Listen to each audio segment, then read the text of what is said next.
तो बच्चों आज स्टार्ट करते हैं IT first year verse of calculation का निमी मॉक टेस्ट का जो एमसीक्यू सीरीज का 5वां पार्ट। ठीक है, इससे पहले मैंने 4 पार्ट यूट्यूब में डाल रखा है, आप उसे भी जाके देख लीजिएगा। लगभग 40 क्वेश्चंस वहां पे कंप्लीट हैं और आज हम फिर से ये 41 से 50 क्वेश्चंस कंप्लीट करेंगे। तो चलिए स्टार्ट करते हैं। तो चलिए चलते हैं पार्ट 5 का पहला क्वेश्चन जो 41 नंबर क्वेश्चन से शुरू होता है। ठीक है, तो which property of metal has its power of returning to its original shape after applied force is released. इसका मतलब जब आप एक मेटल के ऊपर कोई फोर्स लगा रहे हैं और वो मेटल डिफॉर्म हो गया है, मान लीजिए कि थोड़ा बहुत वो डिफॉर्म हो गया है और आप जब उस फोर्स को हटा देंगे तो वो मेटल अपने आप खुद के पहले अवस्था में फिर से लौट आएगा। तो धातु की कौन सा गुण बल लगाने पर वरुक्त तथा बल हटाने पर वापस अपने पूर्व अवस्था में आ जाता है। तो हम मेटल के इस प्रॉपर्टी को क्या कहते हैं? इस प्रॉपर्टी को हम कहते हैं इलास्टिक प्रॉपर्टी। तो इलास्टिक प्रॉपर्टी है हमारा ऑप्शन सी। ऑप्शन सी है सही आंसर। ठीक है, next question. Which property of a metal possesses by it melts when heat is applied? जब हम मेटल के ऊपर हीट अप्लाई करते हैं, हीट कैसे देंगे? हम मेटल को गर्म करेंगे, तो गर्म करने के बाद मेटल हीट हो जाएगा। हीट होने से मेटल क्या हो जाता है? मेल्ट हो जाता है। मेल्ट हो जाने का मतलब होता है आपका पिघल जाना। तो इस पिघल जाने वाली प्रक्रिया में मेटल का कौन सा प्रॉपर्टी निहित है? तो कौन से प्रॉपर्टी की वजह से हम मेटल के ऊपर अगर हीट अप्लाई करें तो वो पिघल जाएगा? तो ऑप्शन ए है कंडक्टिविटी। कंडक्टिविटी ये चालकता को दर्शाता है। अगर वो विद्युत चालकता है, कोई मेटल विद्युत को परिवाहित कर सकता है, हीट को परिवाहित कर सकता है, तो ये नहीं होता। कंडक्टिविटी की वजह से मेटल पिघलता नहीं है। मेलेबिलिटी, मेलेबिलिटी मतलब आपका होता है वहां पे कोई भी मेटल को हम सीट में कन्वर्ट कर देंगे। मान लो एक मेटल का लोहे का एक आपका एक टुकड़ा है और हम उसे मार मार के उसे सीट में कन्वर्ट कर दिए। ठीक है, तो इसे बोलते हैं, इस प्रॉपर्टी को हम बोलते हैं मेलेबिलिटी प्रॉपर्टी। ठीक है, टेनासिटी मतलब मेटल की दृढ़ता। तो ये तीनों तो होता नहीं है। तो फ्यूजिबिलिटी जो होता है वो गलनीयता होता है। फ्यूजिबिलिटी मतलब पिघल जाना, गलनीयता, गलनीयता मतलब हिट देने से वो ऑटोमेटिक पिघल जाता है। तो इसे हम बोलते हैं मेटल का फ्यूजिबिलिटी प्रॉपर्टी की वजह से मेटल हिट अप्लाई करने के बाद वो मेल्ट कर जाता है। तो आपका ऑप्शन सी है सही आंसर। देखते हैं next question. Which alloy used in electric lamp as filament? Filament का मतलब समझ गए? मान लीजिए मैं यहाँ पे एक इलेक्ट्रिक लैंप ड्रॉ कर देता हूँ। ठीक है, तो ये हो गया मेरा इलेक्ट्रिक लैंप। ओके, पिक्चर थोड़ा अच्छा नहीं है पर मैनेज कर लीजिएगा। तो यहाँ पे आपका ये वाला है आपका फिलामेंट जो ग्लो करता है। ठीक है ना, जो ग्लो करता है। आप जब स्विच देते हो तो बल्ब जब जलता है तो ये फिलामेंट ग्लो करता है। तो इस फिलामेंट में कौन सा मटेरियल यूज होता है और कौन सा एलॉय यूज होता है? तो इसमें ऑप्शन दिया है cobalt, vanadium, tungsten and silicon. तो सही आंसर है आपका टंगस्टन। अब क्वेश्चन आता है आप टंगस्टन ही क्यों यूज करते हैं? क्योंकि टंगस्टन का रेजिस्टिविटी बहुत ज्यादा होता है, उसका प्रतिरोध शक्ति इलेक्ट्रॉन और आपका इलेक्ट्रिक करंट प्रतिरोध शक्ति थोड़ा ज्यादा होता है और इसका मेल्टिंग पॉइंट बहुत ज्यादा होता है। ठीक है, तो मैं यहाँ पे लिख देता हूँ, इसका जो टंगस्टन होता है ना, टंगस्टन का आपका मेल्टिंग पॉइंट बहुत ज्यादा होता है। इसका मतलब high melting point. High melting point का मतलब होता है कि ये बहुत गर्म हो जाने के बाद भी पिघलेगा नहीं। ठीक है, तो जब इलेक्ट्रिक करंट पास होता है तो ये बहुत गर्म हो जाता है लेकिन पिघलता नहीं है और ये क्या करता है, ये ग्लो करना शुरू कर देता है। ठीक है, तो इसलिए टंगस्टन है सही answer, option C. Question number 44। What metals contain in brass alloy?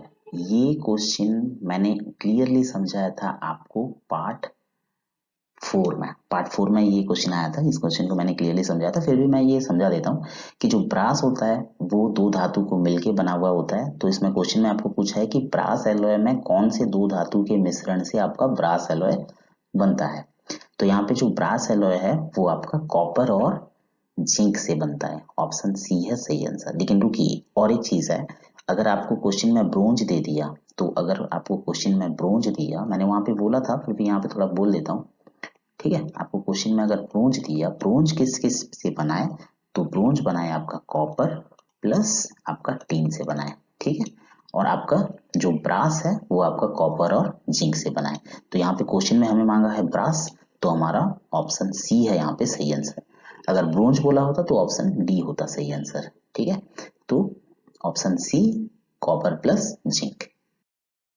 चलते हैं क्वेश्चन नंबर 45 की तरफ। तो यहाँ पे दिया है which cast iron can not be welded. जो कास्ट आयरन होते हैं वो चार प्रकार के होते हैं। एक होता है आपका grey cast iron, white cast iron, malleable cast iron और एक होता है नोडुलर कास्ट आयरन, इसे बोला जाता है डक्टाइल कास्ट आयरन। ठीक है, तो इन चारों कास्ट आयरन में से किसे हम वेल्डिंग पर्पस में यूज नहीं कर सकते, तो उसका आंसर है आपका white cast iron. White cast iron को हम वेल्डिंग पर्पस में यूज नहीं कर सकते। इसका कुछ गुण होता है, व्हाइट कास्ट आयरन में हम इसका जो कलर होता है वो एक फ्रैक्चर कलर दिखाई देता है due to the presence of iron carbide.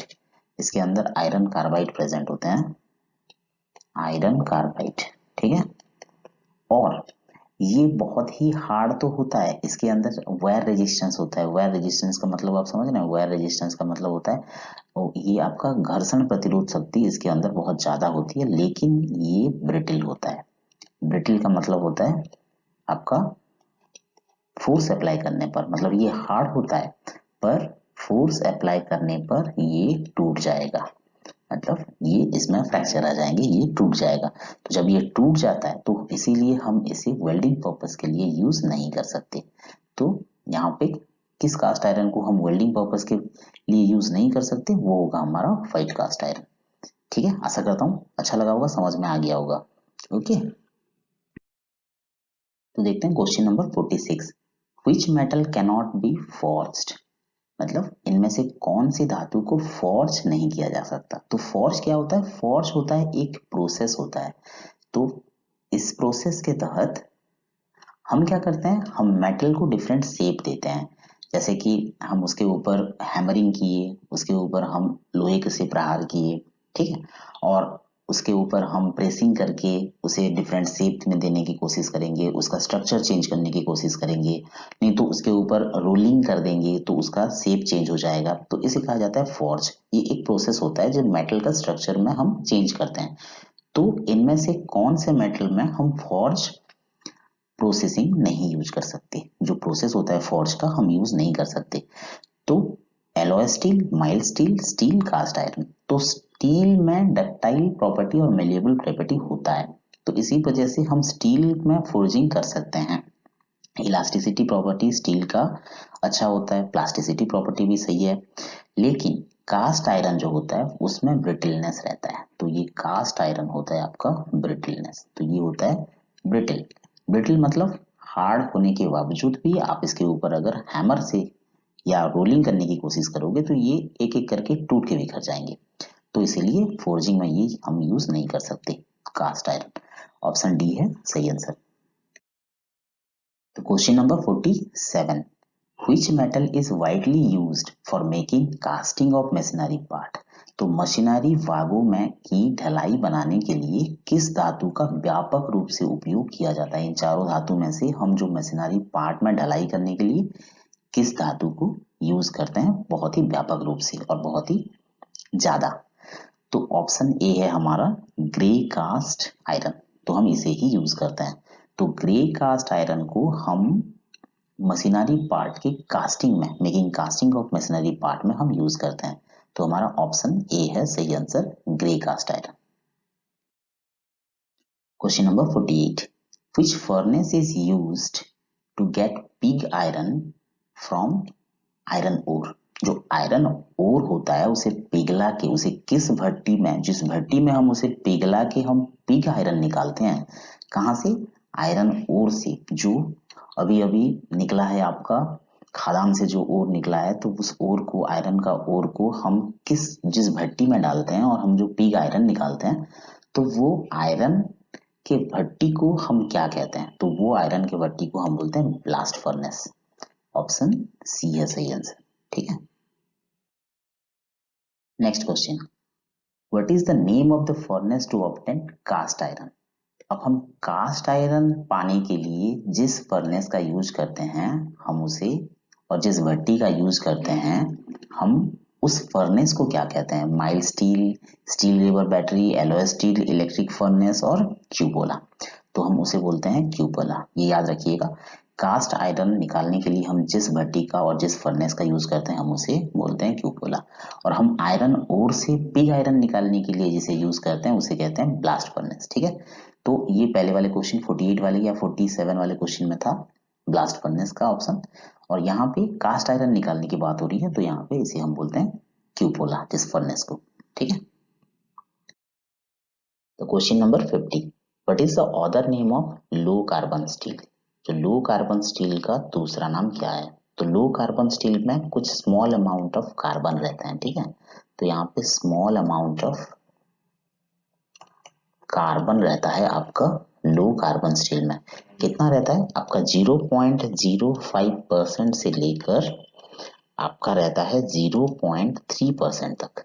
यहाँ पे कुछ कार्बन रहते हैं और इसी कार्बन की वजह से ये आपका जो लो कार्बन स्टील है ये ज्यादा डक्टाइल है, ज्यादा मेलिएबल है आपके अदर कार्बन स्टील, और अदर स्टील की तुलना में ये ज्यादा मेलिएबल होता है, ज्यादा डक्टाइल होता है। इसका मतलब आप इसे एक वायर में कन्वर्ट कर सकते हैं, नहीं तो एक सीट मेटल में कन्वर्ट कर सकते हैं। ठीक है, तो और इसका दूसरा नाम होता है, इसीलिए लो कार्बन स्टील का दूसरा नाम होता है आपका माइल्ड स्टील। ऑप्शन डी है सही आंसर। तो आशा करता हूँ बच्चों वीडियो आपको पसंद आया होगा। अगर पसंद आया तो लाइक, सब्सक्राइब और कमेंट कर दीजिए। बहुत ही जल्दी मिलते हैं हम फिर से 6th पार्ट में। तब तक के लिए अपना ख्याल रखिएगा। Take care.